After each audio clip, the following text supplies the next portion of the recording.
Welcome to this week's edition of NCDOT Now. I'm your host, Miracle King. Let's get started.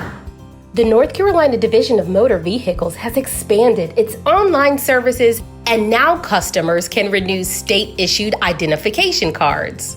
Individuals with a state-issued ID can skip making an office appointment and renew online by going to Payments.NCDOT.gov and follow the instructions.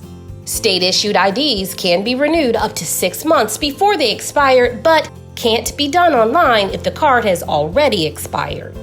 NCDMV already offers online access for many services, including driver license renewals, duplicate licenses, and ID cards, driver license office appointments, and registration renewals and property tax payments.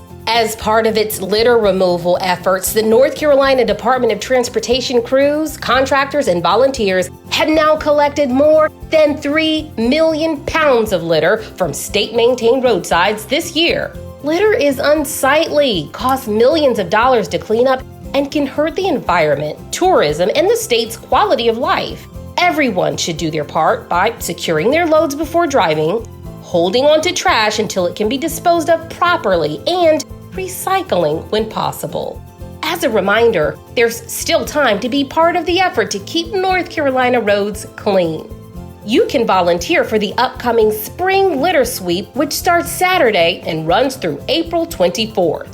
Volunteers are provided cleanup supplies such as trash bags, gloves, and orange safety vests. To sign up and participate, go to NCDOT.gov/littersweep. That's all for this week's edition of NCDOT Now from all of us here at the North Carolina Department of Transportation. Safe travels.